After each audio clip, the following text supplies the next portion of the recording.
Welcome back to the show.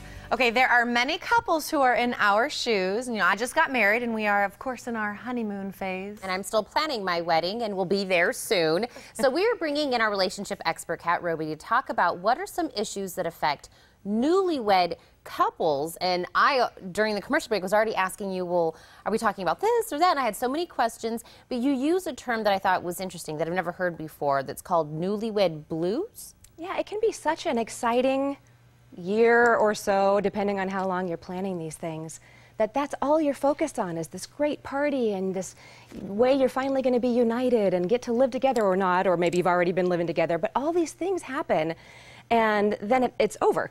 Yeah. And it's kind of like, oh, now all the excitement of that is kind of gone. Now we're into the day-to-day stuff. And so a lot of times people experience this, well, now what? Okay. I mean, that was kind of exciting, and we were planning a trip afterwards, and the honeymoon, and all this stuff. So it can be somewhat of a letdown because all of that's taken so much of your focus and attention, for a lot of people, not everyone, really gets shifted back into just every day. And so what does marriage look like every day? And one of the things I think we don't get a lot of is how you work a marriage, what you have to do to have a strong, fulfilling marriage. I love movies, I love TV, but we're hand-fed this idea that it just feels right, and it's great. Yeah.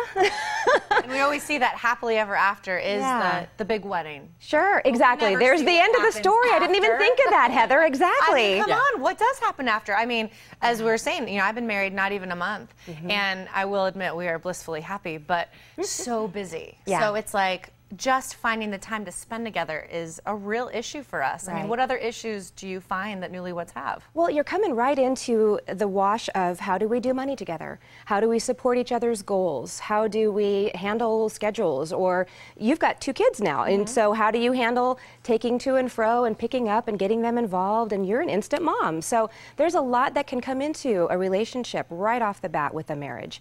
And we were talking earlier about living together. So not whether you should live together or not, but some of those things might be worked out if you've lived together, and maybe the transition won't be so hard, and maybe it's not hard at all. It's not doom and gloom. Yeah. But it's easy to fall into the rut of everyday life and not remember, because you have, you know, the same living space perhaps, or the same schedule even, and you think, oh, we're spending all this time together.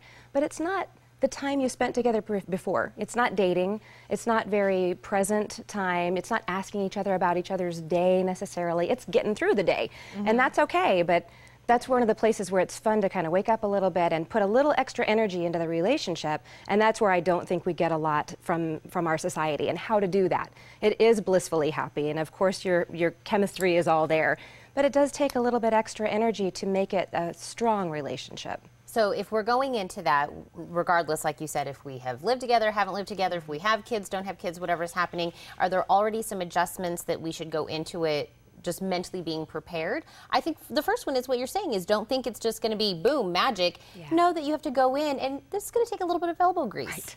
Yeah, there's a lot that makes it different from your way of handling things. Or even if you've lived together, maybe you haven't talked about combining finances or buying a house or some major thing that would require that both of you come to the table with your opinions and then have to deal with each other's opinions. And where does this trajectory of our life go, and how do I make my needs known? You know, so being able to come at things with I don't know, a neutral standpoint, I guess, wanting to know more about you versus I'm going to judge you because it's not the same as how I think.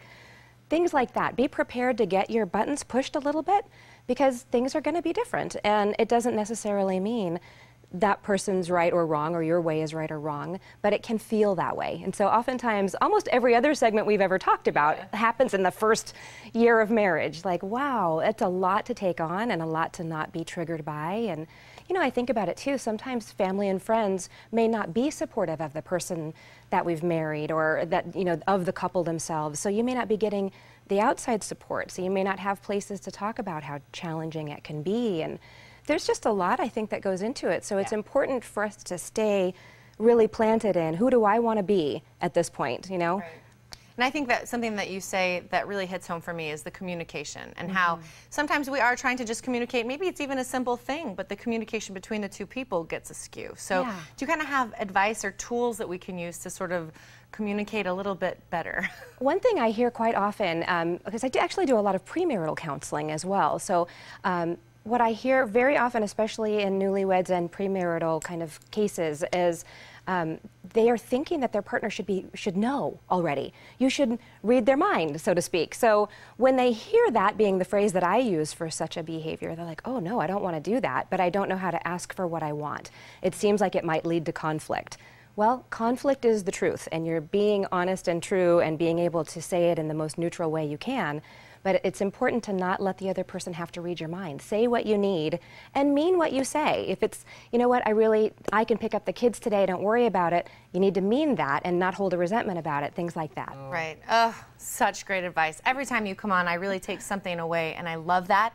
And I know our viewers are probably watching and wondering how that they can meet with you one-on-one themselves. So I'm going to make sure they have all the information to get in touch. Kat, thank you so much for being here. My pleasure. And for more relationship advice, just call Kat at 906-3392 or go online to robeycounseling.com.